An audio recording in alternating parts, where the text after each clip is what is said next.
Comment battre l'abattement? Ça, c'est la question aujourd'hui. Comment battre l'abattement spirituel, moral, etc. Comment battre l'abattement? Parce que le psaume, on a déjà lu, c'était le verset du jour. Pourquoi t'as battu mon âme? Je pense que ça, c'est quelque chose que l'on peut utiliser dans nos vies quotidiennes. Avoir peut-être quelque chose pour combattre l'abattement, le découragement, la dépression, n'est-ce pas? On voit dans les psaumes que c'est un thème qui revient beaucoup, la dépression. Mais je n'ai pas noté ça pour vous, mais il y en a même, on voit toujours, on est peut-être étonné de voir ça, mais des hommes de Dieu, des pasteurs, d'autres personnages aussi très connus, qui souffrent beaucoup avec la dépression. Et on n'aime pas peut-être parler de tout ça, mais ça fait partie de la vie. Et dans les psaumes, comme ce psaume ici, 43, nous voyons qu'il va nous aider à faire un petit peu mieux et pour pouvoir même battre l'abattement quand on est touché par la dépression. Une illustration, la chanson de louange de Dan Moen, c'est un écrivain, c'est quelqu'un qui a fait des chansons, de la musique. Le titre de la chanson est « Dieu fera un chemin ». Dieu fera un chemin. Ce monsieur affirme l'implication souveraine de Dieu dans nos vies. Voici comment cette chanson a été écrite. Il y a plusieurs années, Moen a été réveillé au milieu de la nuit. Sa belle-mère a appelé pour lui parler d'un accident de voiture impliquant la sœur de sa femme, Suzanne.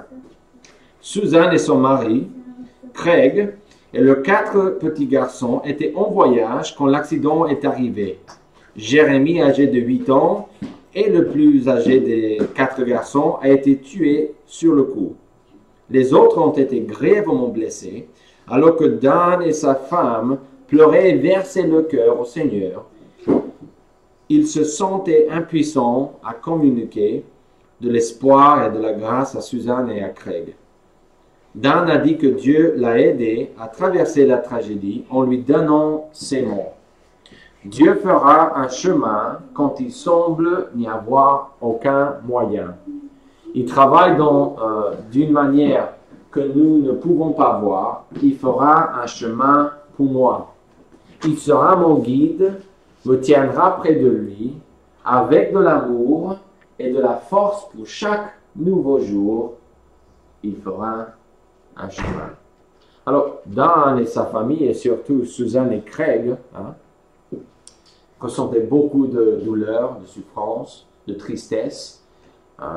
Sûrement, c'est quelque chose qui peut même entraîner l'abattement dans plusieurs sens. Et c'est dans ce moment que Dieu a donné à Donald, cette chanson, ces paroles qui ensuite, c'est une chanson que l'on chante en anglais, et c'est une belle chanson. Moi, je ne connaissais pas l'histoire derrière cette chanson, mais souvent c'est comme ça, dans les moments de souffrance et difficultés dans nos vies. Alors, aujourd'hui, notre texte, verset 5 de Psaume 43, « Pourquoi t'as battu mon âme et gémis-tu au-dedans de moi? Espère en Dieu, car je le louerai encore. Il est mon salut et mon Dieu. » Alors, comment faire quand nous sommes battus par l'abattement? Alors, la grande idée ici, c'est quand nous sommes abattus, c'est seulement, ça c'est vraiment l'idée du message. On peut avoir le message ici et puis vous pouvez vous endormir, ok? Comment si vous avez cette idée-là, ça c'est le message dans une phrase, ok? Vous êtes prêts? Je vais vous donner l'autorisation de dormir dans l'église, ok? Mais attendez 2 secondes. Quand nous sommes abattus, c'est seulement une perspective divine, biblique, divine, qui peut battre l'abattement de notre âme. Seule chose. Je ne parle pas des maladies, ok? Je parle de l'abattement dans le sens spirituel, l'abattement quand les choses ne vont pas et que les choses ne vont pas comme il faut, on peut être découragé. Quand notre attitude, notre point de vue, notre perspective souffre, On peut parler des moments d'abattement dans notre vie spirituelle, mentalement aussi.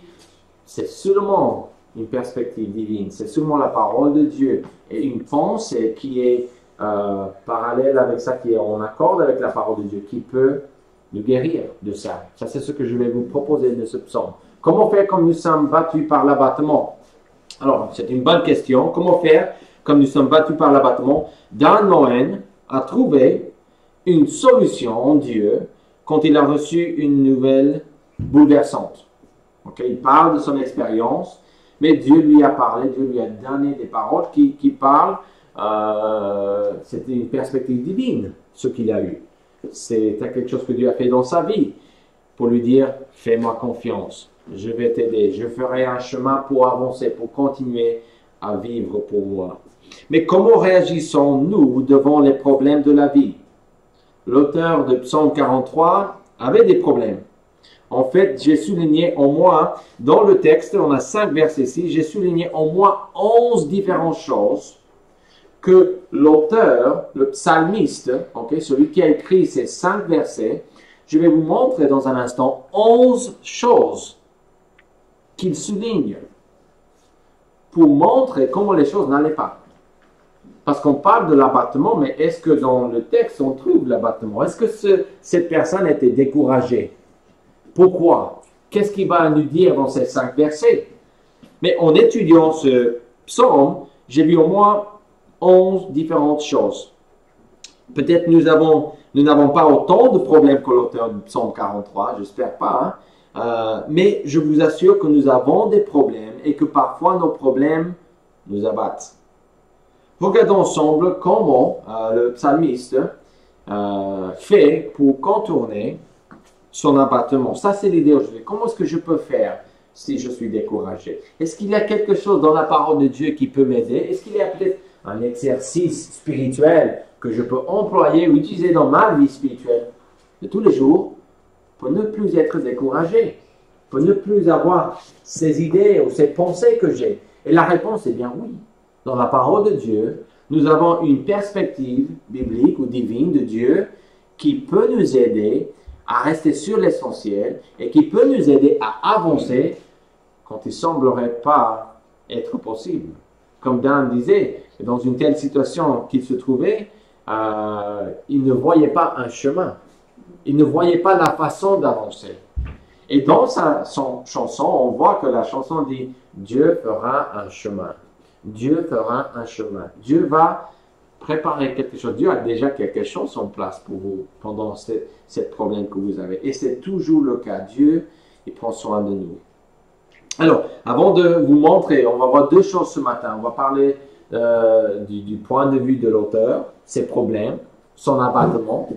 Et puis, on va parler d'une autre perspective qu'il a aussi dans le texte. Parce que c'est mélangé. On va lire la première fois et vous allez voir qu'il est dans la misère. Mais on va relire le texte et vous allez voir encore une autre perspective qui est là dans le texte. Et je pense qu'en regardant ces 2 éléments, on va pouvoir déduire ce qu'il faut faire pour battre l'abattement. Il faut comprendre aussi que Psaume 42 et Psaume 43, on pense que c'est le même auteur. 42, verset 1, au chef des chantres cantiques des fils de Corée. On n'a pas un titre en Psaume 43, mais on pense que c'est la même chose parce que si vous lisez Psaume 42, comme on l'a déjà fait, vous allez voir que c'est les mêmes thèmes, même idée, que c'est une continuation, c'est la suite. Alors peut-être c'était le même, mais pas forcément. Mais je vous mentionne ça parce que en Psaume 42, on trouve ceci. « Pourquoi t'as battu mon âme et gémis-tu au-dedans de moi? Espère en Dieu, car je le louerai encore. Il est mon salut et mon Dieu. » C'est exactement ce qu'on voit dans notre texte, n'est-ce pas? Mais en verset 7, il dit « Mon âme est abattue au-dedans de moi. Aussi, c'est à toi que je pense depuis le pays du Jourdain, depuis l'Hermon, depuis la montagne de Mitser. » Ça, c'est verset 7 de Psaume 42. Encore, on voit que c'est vraiment la même chose dans ce texte. Et un dernier passage, c'est Psaume 42, verset 12. « Pourquoi t'as battu mon âme et gémis-tu au-dedans de moi? Espère en Dieu, car je le louerai encore. Il est mon salut et mon Dieu. » Alors, je pense, et c'est possible que c'est deux différentes personnes, hein, ok? Mais je pense qu'on a aussi un petit cas ici, un argument pour dire que 42 et 43, c'est un de ses fils ou les fils de Corée qui exprime. Alors, si vous voulez plus de détails pour voir sa situation, vous pouvez toujours consulter Psaume 42, ok? Je dis tout ça pour vous expliquer ça. Mais l'idée globale, on a déjà vu ça.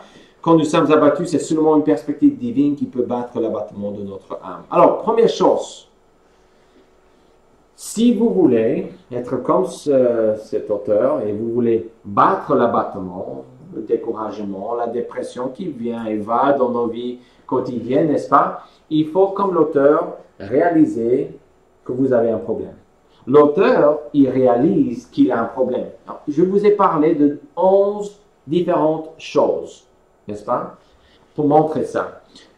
Il mentionne au moins 11 différentes choses qui l'abattent dans ces 5 versets de ce psaume. Et on va les voir ensemble. Ok? Vous êtes prêts? Vous avez vos Bibles devant vous, mais ce que j'ai fait sur les écrans, vaut mieux suivre avec la Bible. Mais au cas où, vous avez les choses sur l'écran aussi. Excusez-moi. Alors, numéro 1. Première chose qui ne va pas dans sa vie, l'injustice. Il dit en verset 1, « Rends-moi justice », c'est-à-dire qu'il n'a pas la justice qu'il veut. Rends-moi justice. Alors, première chose qui ne va pas, qui est peut-être à la racine de son problème, ce qui cause son abattement, l'injustice. Il continue au verset 1. Qu'est-ce qu'il dit? Défends ma cause aussi, n'est-ce pas? Même idée, défends ma cause contre une nation infidèle. Alors, il parle des méchants. Il dit en verset 1, il dit une nation infidèle. On a l'idée qu'ils sont, cependant, peut-être pendant le moment de la captivité, peut-être il est éloigné, on a l'impression qu'il est éloigné de Jérusalem. Il veut venir dans la maison de Dieu. On voit ça en verset 1 ou 2, comme une biche soupire après ses courants d'or, c'est 42, ok? Courants d'or, ainsi mon âme soupire après toi, oh mon Dieu, mon âme a soif de toi, Dieu vivant. Quand irai-je et paraîtrai-je devant la face de Dieu? Bon, il est éloigné peut-être physiquement, pendant les années de la captivité, il voulait revenir, on ne sait pas. Mais en tout cas, on voit l'injustice et on voit les méchants. Il est entouré d'une nation infidèle. Et ça, c'est décourageant. D'être entouré de gens qui ne croient pas en Dieu, ça peut tuer la foi en vitesse, si on ne fait pas attention. Il parle de la fraude. Pourquoi? Qu'est-ce qu'il dit en verset, toujours en verset? Délivre-moi des âmes de fraude et d'iniquité. Alors, il parle de fraude, mais ici, en quatrième chose, de l'iniquité. Alors, pourquoi est-ce que tu es abattu? Pourquoi es-tu abattu, mon âme? Pourquoi t'as abattu? Pourquoi est-ce qu'il parle de ça? Quel est son problème? Mais déjà, on voit plusieurs choses. Alors, on a déjà vu l'injustice. Il est entouré des méchants. Il est entouré de la fraude. Il est entouré d'iniquité. On a encore un autre élément en verset 2. Regardez avec moi. Toi, mon Dieu protecteur, pourquoi me repousses-tu? Le rejet. L'éloignement, peut-être la solitude spirituelle. L'idée qui, comme Job, quand Dieu ne parlait pas, Job, il avait ces mêmes sentiments. Pourquoi tu ne me parles pas, Dieu? Où est-ce que tu es? La tristesse, son abattement, verset 2, vient de la tristesse aussi. Qu'est-ce qu'il dit? Pourquoi dois-je marcher dans la tristesse? Pourquoi? Pourquoi est-ce que je dois être comme ça? Il parle aussi sous l'oppression de l'ennemi. Encore une fois, il dit, pourquoi dois-je marcher sous l'oppression? L'oppression, captivité, c'est la pression des autres, des méchants, de cette nation infidèle. Il est entouré, de son point de vue, d'un de ses points de vue, il est entouré du mal et il ne sait pas comment il va faire pour avancer. Il parle aussi en verset 3, ici on commence à évoluer un petit peu plus, il dit les ténèbres. Pourquoi? Il ne dit pas les ténèbres, mais qu'est-ce qu'il dit? On voit ta lumière et ta fidélité. C'est-à-dire que maintenant j'ai besoin d'une lumière, de ta lumière, parce que je ne vois pas. Je suis dans les ténèbres. Peut-être évidemment en sens figuré, ok? Sûrement, ils avaient des bougies, le soleil toujours, des choses comme ça, mais on est quand même dans un psaume qui est en train de parler de sa douleur, de son abattement, et on voit que des fois, on a cette impression de ne pas pouvoir voir ce qu'il faut faire. On est perdu, on est entouré des problèmes et on est accablé, n'est-ce pas, des fois. Et je pense que ça, c'est vraiment la situation dans laquelle cet auteur se trouve. Mais il parle aussi de la dépression. Et pourquoi, en verset 5, pourquoi t'as battu mon âme? L'abattement, c'est d'être dans la dépression, d'être découragé même. On peut parler de plusieurs façons d'être abattu, évidemment, mais ici, on voit déjà 9 choses. Et il va ajouter 2 autres choses. En verset 5, qu'est-ce qu'il dit? La peur. Et gémis-tu au-dedans de moi? Gémir, frémir, c'est un autre mot, je pense aussi. Mais c'est l'idée d'avoir peur jusqu'au point de trembler. OK? De trembler. Parce que vous avez peur. Et ici, il dit, pourquoi est-ce que je suis abattu? J'ai peur. J'ai peur. Je suis entouré de gens qui n'aiment pas Dieu. Je suis éloigné de la maison de Dieu. Je ne sais pas comment je vais faire. Qu'est-ce que je vais pouvoir faire? Je suis complètement abattu. Il parle aussi de l'impatience. Parce qu'il dit, espère en Dieu. Il va essayer de trouver une solution à son problème. Et dans la solution, en verset 5, il va dire, pourquoi t'as battu mon âme et j'ai mis tu au-dedans de moi? Espère en Dieu, car je le louerai encore. Il est mon salut et mon Dieu. Alors, il expose son problème. Il est abattu, ça c'est sûr, et il est entouré de problèmes. Mais la question pour nous aujourd'hui, on vient de voir dans quelques petites minutes son abattement. Au moins 11 références à son abattement dans le psaume. On est peut-être accablé, peut-être on voit des choses dans nos vies qui sont proches des choses, certaines de ces choses. Mais la question est vous, comment allez-vous? Comment allez-vous? Est-ce que vous voyez, vous ressentez des choses comme ça dans votre vie? Est-ce que vous êtes abattu ce matin, spirituellement, dans un autre sens? Est-ce que vous avez des problèmes? Vous avez le droit à les apporter au Seigneur Jésus-Christ. Dans la prière, avec vos frères et sœurs en Christ. Mais il ne reste pas là. Il se rappelle de qui Dieu est. Le même psaume qu'on vient de lire, qui est assez sombre, qui est assez triste. Maintenant, regardez avec moi une autre perspective. La perspective divine. Vous êtes prêts pour faire ça avec moi? Je pense que vous allez voir que dans chaque problème, il y a une solution. Si on a cette deuxième perspective. Quelle est cette deuxième perspective? Il va nous mentionner au moins 14 descriptions du caractère de Dieu. Dans ce psaume, il va nous montrer. On ne va pas expliquer chacun, on va tout simplement les voir comme on vient de faire. Et vous allez voir à la fin comment faire. Mais le premier pas vers la victoire sur l'abattement est de réaliser que vous avez un problème. Comme l'auteur, il faut voir votre problème. Il faut l'identifier, il faut le mettre devant Dieu et prier à Dieu et dire, Dieu, je suis là maintenant. Ça, c'est ce que j'ai qui ne va pas. Vous faites la liste, c'est votre liste, ça c'est entre vous et Dieu. Comme lui, il a fait, on a vu 11 choses qu'il a mis devant Dieu. Pour battre son abattement, l'auteur se rappelle de qui Dieu est pour lui. Tout au long de ces multiples problèmes, il s'encourage. Comment? Comment est-ce qu'il fait? En se rappelant qui Dieu est. Vous êtes prêts? On va faire les 14 choses ensemble. Il lit ces 14 descriptions du caractère de Dieu. Numéro 1, sa justice. Rends-moi justice. Je ne dirai pas ça à quelqu'un qui n'est pas très juste. Si je sais que j'ai un problème entre moi et quelqu'un d'autre, quelqu'un m'a fait du mal, et je sais que ce juge est ami de ce quelqu'un qui m'a fait du mal et qu'il est corrompu, je ne vais pas me rendre devant lui et dire « Rends-moi justice ». OK? Parce que je sais qu'il ne va pas me rendre justice. Mais lui, qu'est-ce qu'il dit de son Dieu? Dans sa tête, il demande « Rends-moi justice » parce qu'il dit « Dieu, tu es juste. Tu fais toujours ce qui est droit, ce qui est correct. » Oh, il commence à voir, il a un autre point de vue ici. Son avocat, comment ça son avocat? Il dit « Défends ma cause. Défends-moi, Dieu. J'ai besoin de toi. » On parle de Dieu, de Jésus-Christ comme notre avocat. En 1 Jean 2, à 2, excusez-moi. N'est-ce pas? Et ça, il est en train de dire, tu es juste, tu es droit. Tu es mon avocat. Tu prends ma défense. Tu es mon délivreur. En verset 1, délivre-moi. Tu es mon délivreur. Vous voyez que dans ce qu'il est en train de dire, il a une autre perspective. Et on le voit à la fin, parce qu'en verset 5, quand il dit, je vais louer Dieu, je vais espérer en lui, on dit, bah, ça vient d'où ça? Tu viens de dire 11 choses qui ne vont pas dans ta vie et maintenant tu vas louer Dieu. Mais dès le verset 1, il est en train de réfléchir, de penser au caractère de Dieu. Il faut prendre les mauvaises choses de votre vie. Il faut faire une liste si vous voulez. Il faut prier pour ça, il faut les donner à Dieu, etc. Mais il faut voir le caractère de Dieu. Il faut trouver dans la parole de Dieu des passages qui parlent de Dieu. Tous les passages parlent de lui, qui parlent de lui.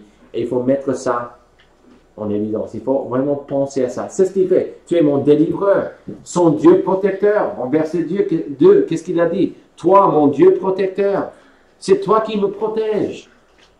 Et avec ça, chaque chose qu'il mentionne, il est en train, je le vois dans le texte, son point de vue est en train de changer. Il a exprimé sa douleur, mais maintenant, au lieu de penser à ses problèmes, au lieu de focaliser sur ses problèmes, il va changer et il va commencer à louer son Dieu. Il va commencer à dire, bah, Dieu, parce que tu es ça, délivreur, mon Dieu protecteur, tu es ma lumière. Parce qu'il a dit en verset 3, qu'est-ce qu'il dit? On voit ta lumière. On voit ta lumière, sa fidélité. Dieu, tu es fidèle, tu es juste, tu fais toujours ce qui est droit, mais tu es fidèle, tu le fais toujours. Tu ne vas pas m'abandonner. Et je le sais, parce que tu es une lumière pour moi. Tu veux me guider et tu es fidèle. Ta fidélité, verset 3. En plus, il dit qu'elle me guide, en parlant de sa lumière et de sa fidélité, parce que Dieu est notre guide. Pour cet auteur, Dieu était son guide.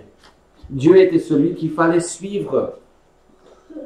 Quand je vous ai montré ces 11 choses qui n'allaient pas dans sa vie, ce sont en moi 14 choses qui allaient dans sa vie. Et c'est quoi cette chose qui allait dans sa vie? C'était Jésus-Christ, c'était Dieu. Son délivreur, son Dieu protecteur, sa lumière, sa fidélité, son guide, sa présence. Il parle de la montagne sainte et à tes demeures, l'autel de Dieu. Et comme une biche en verset 142, il a soif de Dieu. Et on dit, waouh, il est vraiment proche de Dieu. On a l'impression dans ce texte qu'il avait soif de Dieu parce qu'il n'avait pas accès à la présence de Dieu dans le sens d'Israël. Qu'on allait au temple, au tabernacle, au temple pour adorer Dieu, ok? Et il n'a pas accès à ça. Si c'est pendant la période de la captivité, il n'a pas accès. On ne sait pas exactement, mais on a l'idée ici qu'il est éloigné, versets 3 et 4, n'est-ce pas? On voit ta lumière, qu'elle me guide, qu'elle me conduise à ta montagne. Il n'est pas là, la montagne. Ça, c'est le temple ou le tabernacle, selon le temps, évidemment. Sainte et à tes demeures. J'irai vers l'autel de Dieu, ma joie et mon allégresse. Encore, il dit ma joie et mon allégresse. Ça, c'est ce que tu es, Dieu, pour moi. Une joie, une allégresse. Et il dit 2 fois, au verset 4 et au verset 5, ô Dieu, mon Dieu, mon Dieu. Et il ne disait pas, oh mon Dieu, pour prendre le nom de Dieu en vain, pour maudire Dieu, ok? Ah, c'est pas, oh, grand mot. C'est, tu es mon Dieu. Tu es mon Dieu. Dernière chose, plusieurs choses, son remède. Espère en Dieu. Alors, il va essayer de trouver le problème. Il expose son problème, mais tout au long de ses problèmes, il est en train de dire, ben, Dieu tu es, Dieu tu es, Dieu tu es. Il change de point de vue. Il a une perspective qui est réaliste, parce qu'il dit les choses comme elles sont, mais en même temps, il voit son Dieu comme il est. Ok? Dieu est toujours comme ça. Votre situation n'est pas toujours comme ça. Si votre situation est toujours comme ça, heureusement, votre Dieu est toujours comme ça. Vous voyez? Parce que souvent les choses ne vont pas dans notre vie. Mais votre Dieu ne change pas. Il est toujours comme ça. Il est toujours droit, fidèle, lumière, guide, joie, allégresse, espérance. Il est le remède à chaque problème que vous avez. C'est toujours comme ça. Heureusement, on a un Dieu qui est fidèle, qui est juste, qui est droit. Il dit, je le louerai encore. C'était son chant, sa louange, en verset 5. Et aussi, on voit son salut. Il est mon salut. Ça, c'est ce qu'on voit ici. On voit que cet auteur avait des problèmes. Mais au-delà de les mentionner au Seigneur dans sa prière, ça, ce n'était pas son point de vue. Son point de vue était, ça, c'est la réalité. Mais heureusement, j'ai un Dieu qui est comme ça. Vous voulez battre l'abattement? Il faut avoir cette perspective biblique. Il faut penser à Dieu. Il faut penser à son caractère. Si vous ne faites pas ça, si nous ne faisons pas ça, nous allons rester là, dans les problèmes. Chaque problème qui est dans ma vie, dans une autre occasion de Dieu peut être mon remède. Chaque problème que j'ai, peu importe mon âge, Dieu est là. Il est fidèle. Et dans les psaumes, on voit beaucoup ce message qu'on voit, Dieu est ceci, Dieu est ceci, Dieu est ceci, cela, l'autre. On parle du caractère de Dieu parce que c'est quand on pense à lui qu'on a la perspective qu'il faut pour trouver le chemin que Dieu a fait dans notre vie. Ça, c'est le message. C'est pas super compliqué, je pense. L'auteur voit au-delà de ses problèmes pour voir son Dieu. Alors, quelques citations avant de finir ce matin. Je vais vous dire, c'est bizarre la façon qu'il dit ça, ok? Vous allez comprendre à la fin, j'espère. Martin Lloyd Jones dit, vous devez dire à votre âme, je vais vous lire en fait la citation complète parce que sinon ça n'a pas fait le bon sens, mais ça c'est des conseils d'un pasteur, un petit moment. Il faut s'encourager au lieu de vous écouter. Alors qu'est-ce qu'il dit là avant de continuer? S'écouter, c'est de dire j'ai ce problème, j'ai ce problème, j'ai ce problème, mais s'encourager, il faut s'encourager. Il le dit de notre façon, mais j'ai dû le traduire comme ça parce qu'il dit il faut se parler au lieu de s'entendre, quelque chose comme ça. Mais c'était vraiment bizarre en français. Mais il est en train de dire il ne faut pas écouter les choses qui ne vont pas. Il faut s'encourager, se parler à vous-même de ce que Dieu est. Ça, c'est ce qu'il est en train de dire ici. Il dit ceci, je suggère que le problème principal dans toute cette affaire de dépression spirituelle est celui-ci, que vous vous écoutez au lieu de vous encourager. C'est-à-dire, il faut avoir un point de vue divin ou biblique et non pas un point de vue humain. Vous devez vous prendre en main, vous devez vous adresser, vous prêcher, vous interroger. Vous devez dire à votre âme, pourquoi es-tu renversé? De quoi t'inquiètes-tu? Vous devez vous tourner sur vous-même, vous reprocher, vous condamner, vous exhorter et vous dire, espère en Dieu, au lieu de marmonner d'une manière malheureuse et déprimée. Et puis vous devez continuer à vous rappeler de qui Dieu est. C'est exactement ce qu'on a vu dans le psaume. Ça, c'est ce que l'auteur a fait. Au lieu de dire, oui, j'ai ce problème, et laisser les problèmes vraiment gérer sa vie, il a dit, oui, j'ai ces problèmes, mais j'ai ce Dieu. Et il est là, et il est toujours là. C.H. Spurgeon ajoute, il est facile de chanter quand on peut lire les notes à la lumière du jour, mais il est habile qui chante quand il n'y a même pas un rayon de lumière pour lire, qui chante de son cœur. Aucun homme ne peut faire une chanson dans la nuit de lui-même. Il peut l'essayer, mais il trouvera qu'une chanson dans la nuit doit être divinement inspirée. Comme avec l'exemple au début, l'homme qui a reçu un encouragement de Dieu pendant une nuit. Littéralement une nuit, mais une nuit dans le sens qu'il était dans des problèmes, dans des difficultés évidemment. Et je pense que tout ça nous montre quoi? Notre victoire sur l'abattement. Notre victoire sur l'abattement ne vient que de la parole de Dieu et de qui il est. Sa parole et son caractère. Ça, c'est mon point de vue si je veux avoir une perspective biblique. C'est vrai que je peux être dans la boue, dans la misère, tous les jours de ma vie si je veux. Peu importe ma situation. Je peux avoir une très belle vie et toujours rester dans la boue dans mes pensées. Mais ce qu'il faut faire, c'est ne pas faire ça.